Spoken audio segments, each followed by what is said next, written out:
अहिले चाहिँ हामी काँडेबाट मास्तिर अस्ट्रेलियन बेस क्याम्पतर्फ लाग्दैछौँ है त। 7:30 भयो अहिले बिहानको। अहिले चाहिँ हामी पोथनामा आइपुगेका छौँ। हामी चाहिँ अहिले प्रितम देउरालीमा चाहिँ आइपुगेका छौँ र अहिले 9:30 भएको छ। हिँडाइ त ठिकै छ हाम्रो अहिलेसम्ममा, तर बाहिर चाहिँ बादल दामी।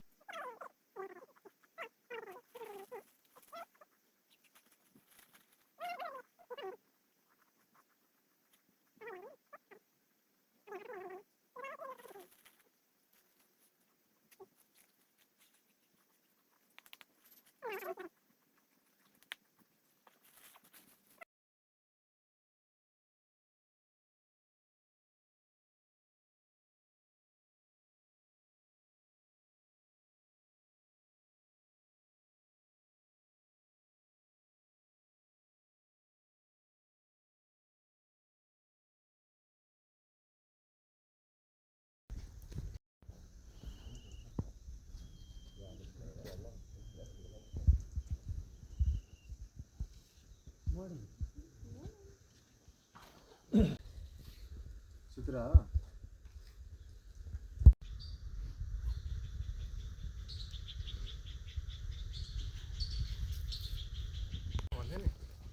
त्यही त भन्दैछु। यहाँ हेरौँ त।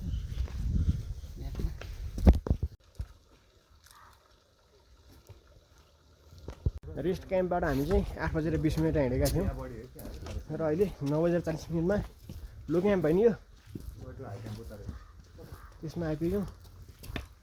ल चराहरू टन्नै छन् नि, बादल मजाको छ हाम्रो विदेशी।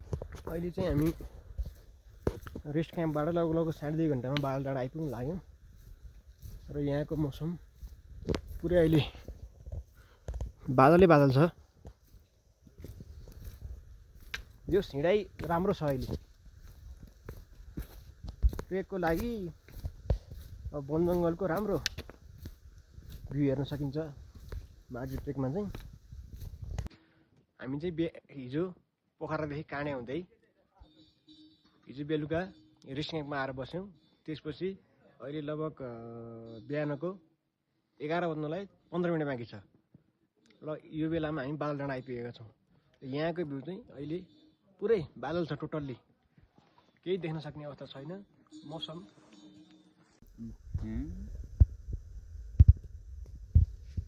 रक पे बस्दै बेस्ट अफ हेरौँ न आयो खुकुरी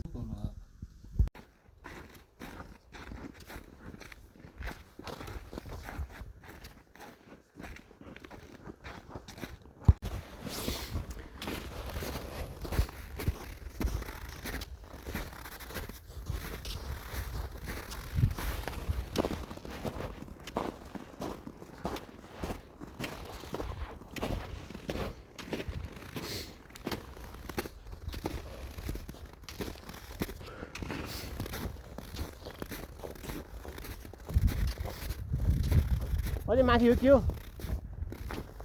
यही रहेछ, यही रहेछ, यही हो। यहाँको भ्यू यो एउटा हिमाल भयो ल हेर्नुहोस्।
त्यही त आएछु यार भन्ने हुन्छ कि हजुर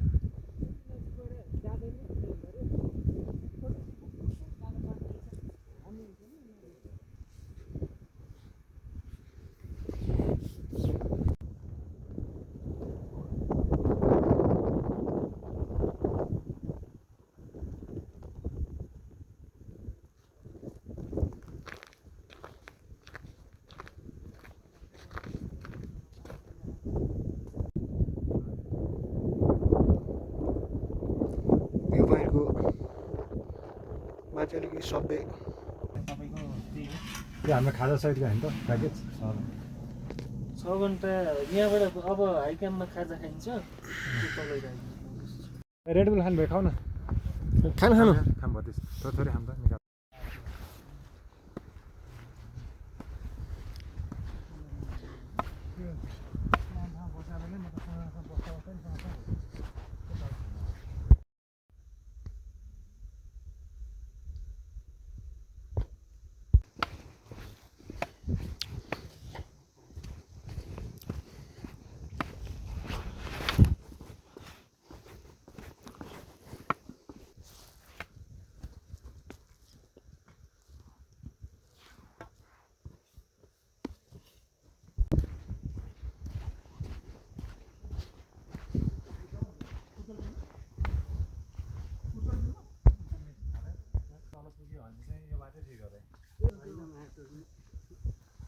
उक्लिनलाई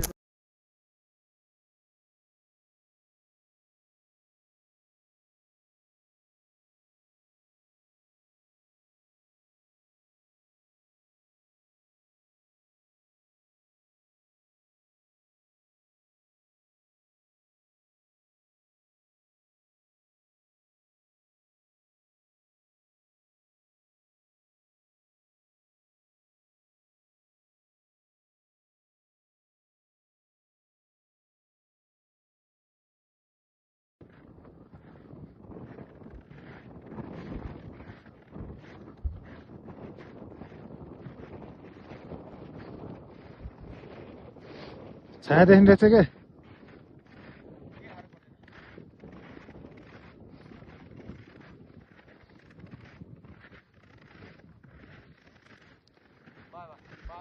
बोतलको त्यो कागज